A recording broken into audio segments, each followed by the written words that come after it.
I'm Todd Reisz. I'm an architect and I'm also a writer, and I'm here at Art Jameel working on an exhibition that opens today called Off Center on Stage. And it's a way of looking at the city of Dubai through photography, specifically from the 1970s.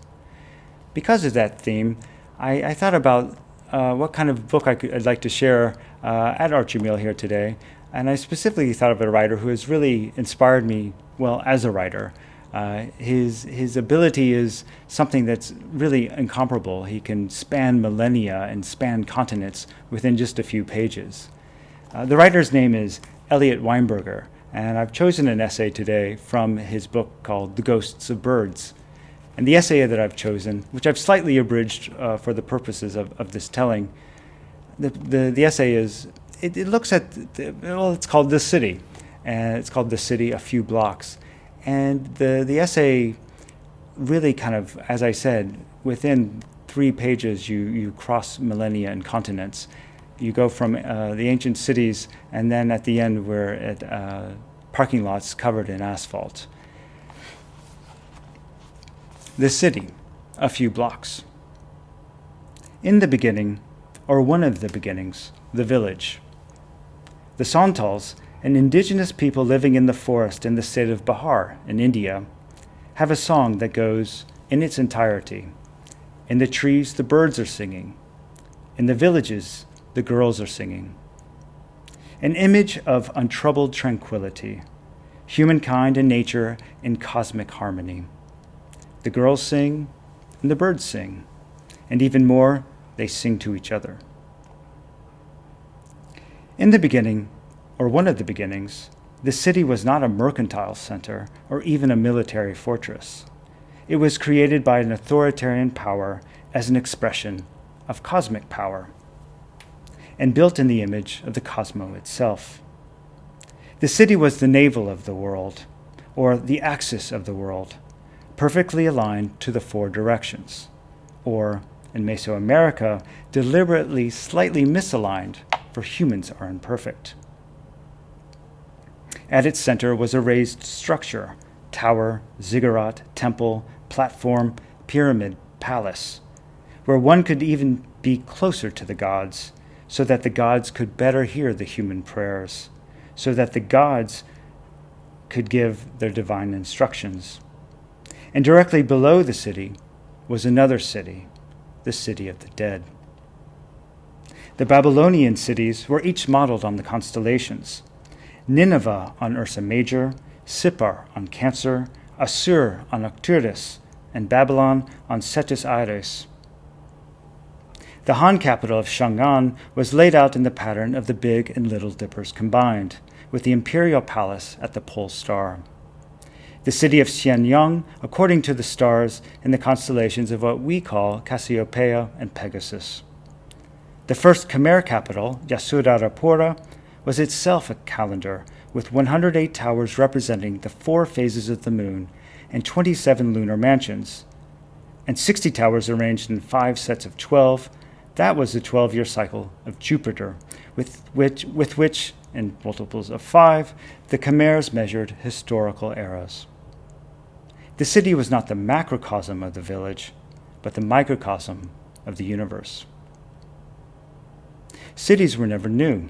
Whether in Mesopotamia or Egypt or China, the ruler justified the construction of his city by stating that the design copied one handed down from the ancestors.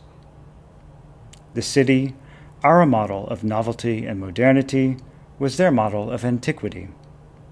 The city, our model of change, was their model of stasis. The city, our model of unfettered life, was ruled by the dead. In the 1930s, Thomas Wolfe wrote a short story with a matchless title, Only the Dead Know Brooklyn. Our cities are full of stories. Their cities were themselves stories.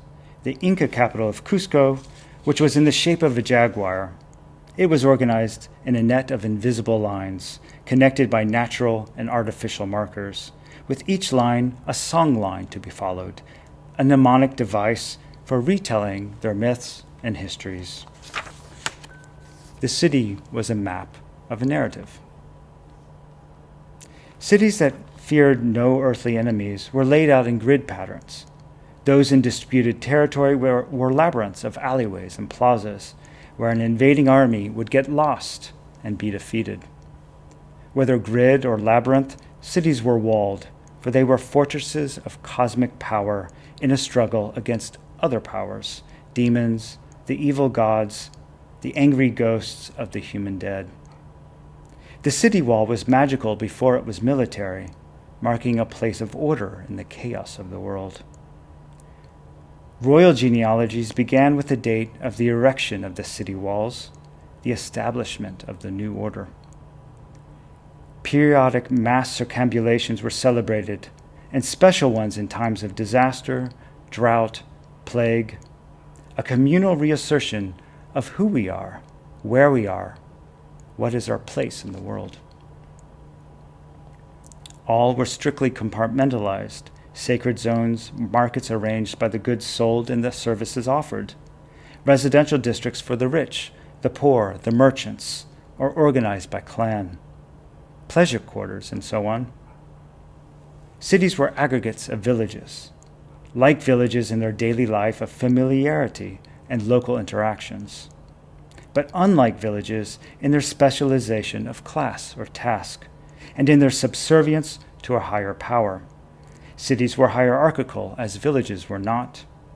The best metaphor for the ancient city is the skyscraper, boxes, horizontal in actual space, but metaphorically piled one on another by social rank, reaching to the gods of the sky. The ancient city was an emblem of order in the chaos of the world, particularly the dangerous chaos of the natural world, with its dark forests, wild men, hungry beasts, and hungry ghosts. With the simultaneous and not coincidental rise of both Romanticism and the industrial city, the images reversed. The natural world was one of tranquility and order, and the city was pandemonium. The literature of the city, nearly but not all modern literature, is panoramic, sometimes celebratory, often horror-struck. The hubbub of voices speaking different languages or dialects, the conglomeration of apprehended fragments. Its medium is the collage, its science that opposites attract, its logic that every proposition and its converse are both equally true. The modern city, it is often said, is built on anonymity. Its mythic hero is the detective, the man who must find the name of the anonymous perpetrator of the crime. But the modern city is, or was, a collection of neighborhoods. In my city, New York, neighborhoods, except for the very poor, tended to be organized more by ethnicity than class. In my childhood, each still retained an identifiable way of speaking. Air conditioning erased that sense of community, keeping everyone indoors in the summer, off the streets and in their own apartments, watching television, that overwhelming homogenizer of language. The literature of the neighborhood was the vignette, one story or image from the millions of stories and images. The poet picks out a detail, as lyric poets have always done. The fiction writer tells the tale of a few characters, as has always been told. Their fates may be senseless and cruel. Their fates may no longer be determined by the gods, but their fates remain narrative conclusions, or inconclusions. If the city is chaos, the neighborhood, whether lives are happy or miserable, has a kind of order. Now, something has happened to the city, as migrants from the countryside flood in, and metropolis becomes megalopolis. Except at the extremes of rich and poor, the neighborhood, that sense of neighborhood, has vanished in the endless repetition of colorless apartment blocks, large or small. Many of the major cities are now nowhere. One inhabits a random spot identical to a million other random spots. In the megalopolis, there is no place in the world, and community, as one longs for community, tends to be found in the structured societies of religion and ideological politics, or in the ad hoc networks of cyberspace. The literature of the neighborhood is still being written in the last neighborhoods, the penthouses and the slums. But what will be the literature of the megalopolis? Already late modernism is perhaps pointing the way. The novel that is short on memorable characters or compelling narrative, but long on pyrotechnical wordplay and a glut of information. The poem that is a string of disconnected ironies and pastiches of appropriated language. A literature with everyone and no one. A literature where, as is said of the slightly crazed, there's nobody home. I suspect that those of us raised in the modern city won't understand it at all. The emptying villages, the cities that have become concentrated suburbs, where life unfolds beside the driveway or the parking lot. The cities that are theme parks devoted to their former glories, its citizens serving the gawkers. The shipwrecked cities of abandoned factories, the robot cities of those new economic zones, the 3 or 4 or 5 cities that still retain their vivacity, breathing the old-fashioned cosmopolitanism devoted to the new. And then the megalopolis.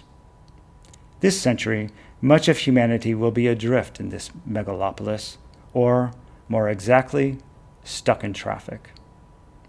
It remains to be seen how humanity will reinvent its humanness in the least human environment humans have invented.